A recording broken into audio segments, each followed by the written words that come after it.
A classe artística precisa se posicionar politicamente para além das suas obras? Vamos falar sobre como isso foi visto um tempo atrás aqui no Brasil. Se inscreve aí e bora lá!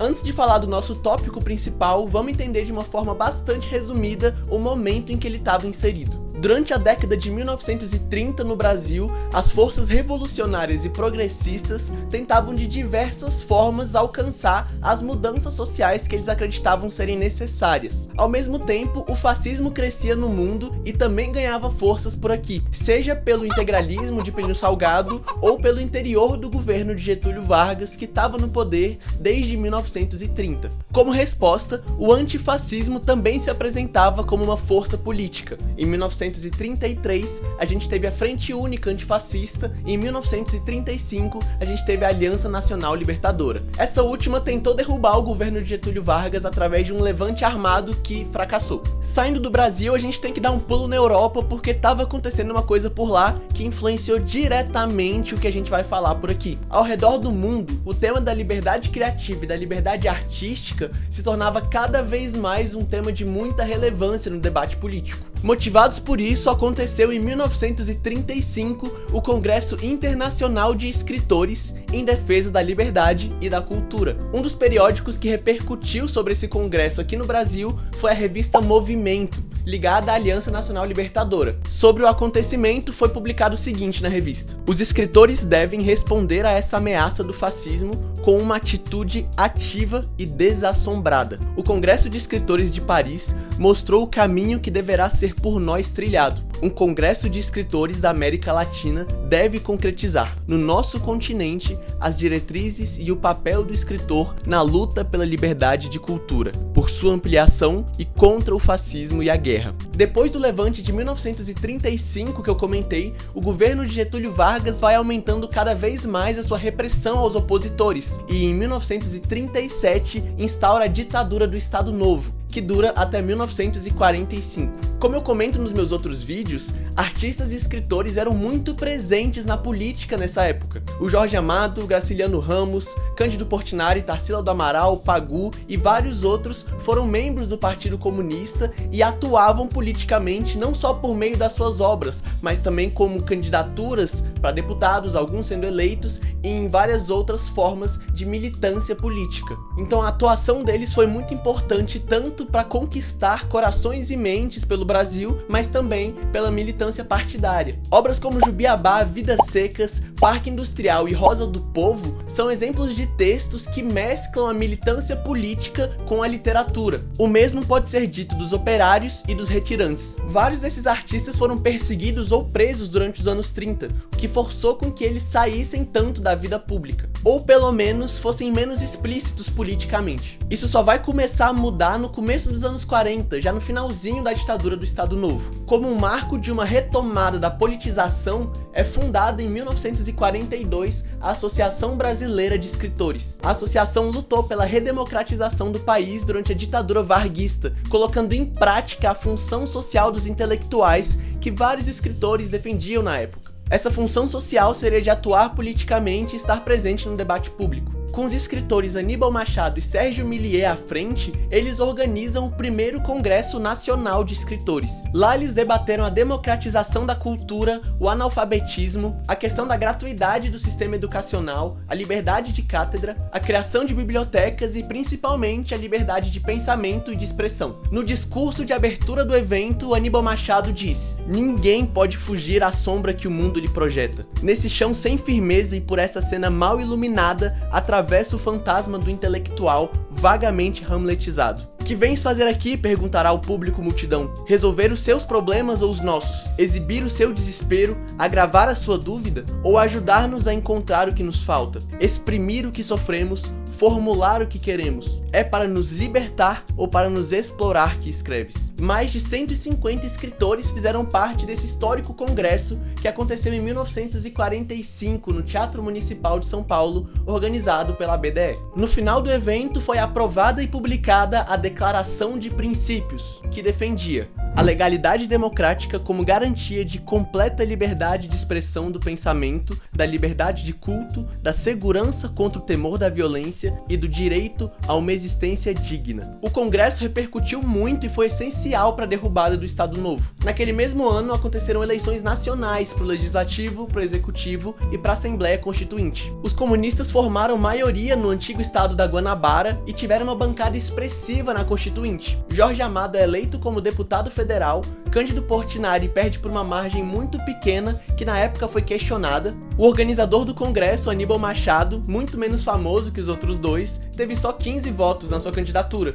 que de acordo com ele não incluem nem a própria família, porque eles eram anticomunistas. Essas vitórias comunistas no estado da Guanabara e na Constituinte, assim como a eleição de Luiz Carlos Prestes, o presidente do partido, para senador, assustavam muitos demais políticos. Eram vistos como uma grande ameaça. Justamente por isso, Eurico Gaspar Dutra, o presidente eleito em 1945, que durante a Segunda Guerra era simpatizante ao nazismo, vai colocar o Partido Comunista na ilegalidade, em 1947. Todos os membros que tinham sido eleitos tiveram seus mandatos cassados. Pera aí, pausa esse vídeo rapidão. Se você gosta dos meus vídeos e quer me ajudar a continuar produzindo eles, considera me ajudar lá no Apoia-se, em que eu vou daqui a pouco começar a postar vários cursos de História da Arte, exclusivo para quem me apoiar lá. Também vai ter conteúdo de teoria e de crítica de arte, e vocês vão ter acesso a toda a minha bibliografia que eu uso nos vídeos. Isso com qualquer valor que você quiser ajudar. Valeu, e pode voltar pro vídeo. Manifestações pela legalidade do Partido Comunista eram recorrentes, sendo inclusive pauta do terceiro Congresso Nacional de Escritores, em 1949. Nesse congresso, o principal debate era se os membros deveriam se posicionar politicamente, tal qual eles tinham feito 4 anos antes, ou se eles deviam focar só nos interesses da sua própria classe. Esse debate foi representado nas eleições para a presidência da associação, que estava dividida em duas chapas. De um lado, os comunistas Astrogildo Pereira, Graciliano Ramos, Homero Pires, Aníbal Machado e Orígenes Lessa, que acreditavam na função social e política dos escritores e na oposição ao governo Dutra, e do outro lado, a chapa de Carlos Drummond de Andrade, que até pouco tempo sempre esteve ao lado dos comunistas, mas por motivos pessoais rompe dentro da associação e passa a defender o afastamento da BDE das questões políticas. A chapa do Drummond vence, e não coincidentemente a associação vai se tornando cada vez mais irrelevante no debate público. Esse congresso é tema de muitas pesquisas e debates, versões diferentes são contadas, principalmente em relação à mudança de lado do Carlos Drummond de Andrade, se ele tinha se tornado anticomunista, se era um rompimento pessoal, enfim. Eu tentei colocar da forma mais objetiva e resumida possível,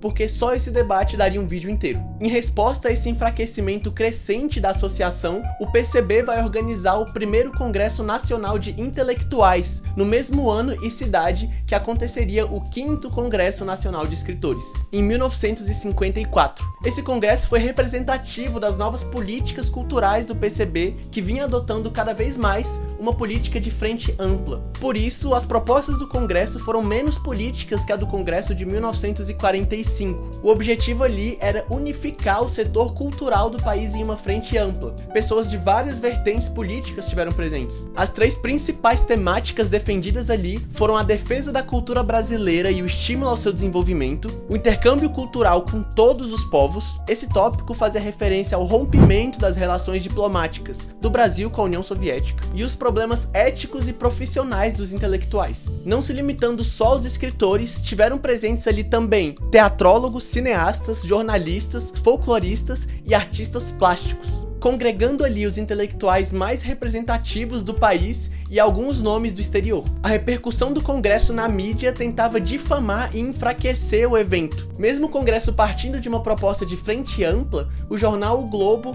acusava que ele tinha uma ligação direta com Moscou e associava ele exclusivamente com os comunistas. Em resposta às publicações do Globo, o Jorge Amado diz: "O Globo, publicando falsos telegramas forjados e distribuídos na caixa da Embaixada dos Estados Unidos, anunciando uma cisão no seio do Congresso que só existiu nos desejos impotentes dos inimigos da cultura, e certos escritores e poetas que tudo fizeram para impedir a realização e o sucesso do Congresso a exercerem em raivoso desespero o triste rol de insufladores da polícia política a rotular o Congresso com adjetivos perigosos na tentativa de amedrontar os intelectuais e de lançar contra eles a ação policial. Além dos 300 intelectuais brasileiros que participaram desse congresso que aconteceu lá em Goiânia, estiveram presentes também delegações do Chile, do Uruguai, Paraguai, Argentina, Costa Rica, Haiti, Senegal, Portugal e Itália, sendo a delegação do Chile representada pelo renomado Pablo Neruda, que na sua estadia aqui ficou encantado com as aves do Goiás e ganhou um pássaro de presente. E quando ele falece,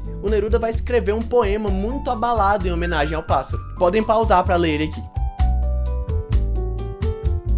O evento se tornou um exemplo da união entre diferentes tendências políticas sob a bandeira do patriotismo, mas também de união entre intelectuais do sul global sob a perspectiva da necessidade de uma função social dos escritores e artistas. Eventos assim já não acontecem mais, e as classes artísticas, quando se organizam, muito raramente é para debater os seus papéis na política e na sociedade. O superfaturamento de obras de arte e o seu uso para lavagem de dinheiro só aumenta. Produzir e, consequentemente, comprar livros fica cada vez mais caro, mesmo que o Brasil seja um grande produtor de papel, e a maioria das cidades não tem bibliotecas públicas de qualidade. Além disso, existe um monopólio na aprovação dos super burocráticos projetos culturais, que muitas vezes são restritos a poucos grupos e entidades privadas. Tudo isso deveria ser debatido através da organização das classes artísticas e literárias, e não só dos artistas e escritores ricos e renomados, mas também dos menos conhecidos que merecem igualmente ser ouvidos. São poucas as classes que são organizadas hoje em dia, e justamente por isso a gente vive uma perda cada vez maior dos nossos direitos. É preciso se organizar a nível municipal, estadual e nacional, e não só em partidos políticos,